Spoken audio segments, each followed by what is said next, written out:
예수께서 또 이르시되 너희에게 평강이 있을지어다. 아버지께서 나를 보내신 것 같이 나도 너희를 보내노라. 이 말씀을 하시고 그들을 향하사 숨을 내쉬며 이르시되 성령을 받으라. 너희가 누구의 죄든지 사하면 사하여질 것이요 누구의 죄든지 그대로 두면 그대로 있으리라 하시니라. 아멘. 자, 지난 시간에 부활하신 예수님이 제자들을 찾아가서 평안을 주시는 장면을 살펴봤는데요. 오늘 내용은 그 내용에 이어지는 말씀입니다.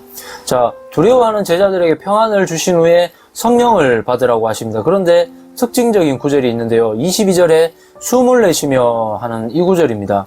자, 예수님의 영이신 성령님을 보내주시겠다고 그 십자가에 죽기 전에 여러 차례 말씀하셨기 때문에 성령을 받으라 하는 이 말씀은 이해가 되는데 그 전에 예수님이 왜 숨을 내셨을까요?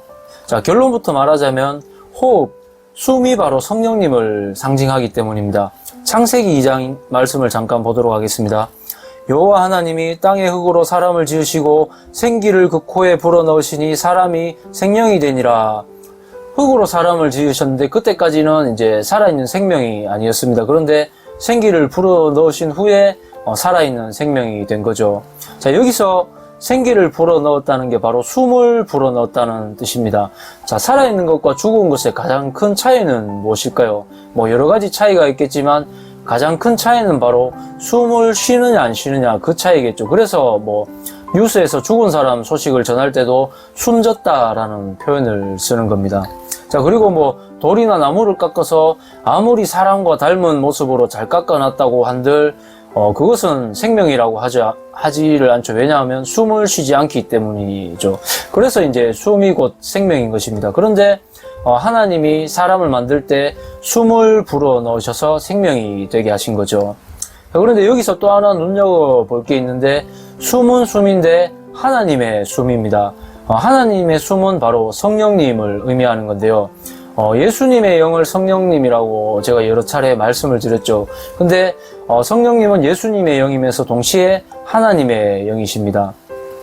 아담을 만들 때 흙으로 빚은 뒤 성령을 불어넣으신 거죠. 그래서 사람 안에 성령님이 계시고 사람이 성령 안에 있는 것입니다. 그래서 이것을 하나님과 사람은 하나라고 이렇게 성경에서 말씀을 하고 있죠. 그 영원한 생명이신 하나님 성령님과 하나였기 때문에 사람도 영원히 살 수가 있었던 것입니다. 그런데 범죄를 한 이후에 성령님이 사람을 떠나가서 사람은 죽을 이제 운명에 처하게 됐습니다. 그것을 회복시키고 영원한 생명을 주시기 위해서 예수님께서 이 땅에 오셨고 우리의 죄값을 십자가에서 다 치르셨고 그래서 다 이루었다고 말씀하십니다. 그리고 나서 이제 제자들에게 그 다시 회복시킨 것을 보여주시는 본문 말씀이 오늘 이 말씀인 것입니다. 숨을 내쉬며 성령을 받으라 이렇게 말씀하신 거죠.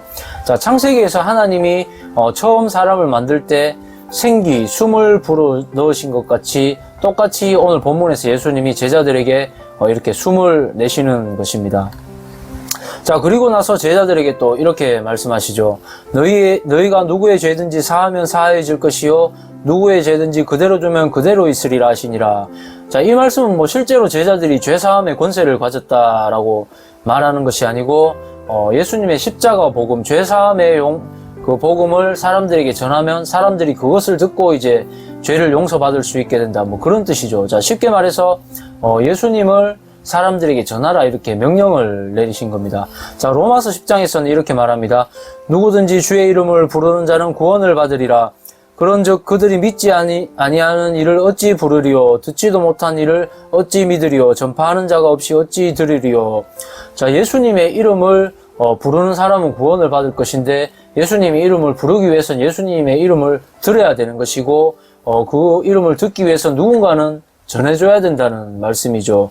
그래서 이제 제자들에게 너희가 누구의 죄든지 사하면 사해질 것이요 그대로 두면 그대로 있으리라. 이 말씀은 너희가 복음을 전하지 않으면 누구도 그 말씀을 들을 수가 없다. 그래서 죄 용서를 받을 수가 없다. 그런 말씀을 하신 겁니다. 자, 그런데 그 전에 이제 성령을 받으라고 말씀을 하셨죠. 예수님을 전하는 일은 성령의 능력이 아니면은 할 수 없기 때문에 복음 전도를 명령하시기 전에 먼저 성령을 받으라고 하신 겁니다. 이 당시에 예수님을 전하면 사람들에게 죽임을 당했기 때문에 그만큼 힘든 일이기 때문에 성령의 권능이 필요했고 성령을 받으라고 말씀하시고 이제 예수님을 전하라고 하신 겁니다. 자, 정리를 하도록 하겠습니다. 부활하신 예수님께서 제자들에게 평안을 주셨고 성령을 보내주셨습니다. 그리고 나서 복음을 전도하라고 명령을 내리셨습니다. 이것은 오늘날 예수님을 믿는 모든 사람들에게도 동일하게 적용이 됩니다. 예수님을 믿어서 세상의 모든 힘든 일로부터 평안을 회복하고 그리고 성령을 받아서 이웃을 사랑하고 예수님을 전하는 삶, 그런 삶으로 이제 예수님이 우리를 초대하고 계신 거죠.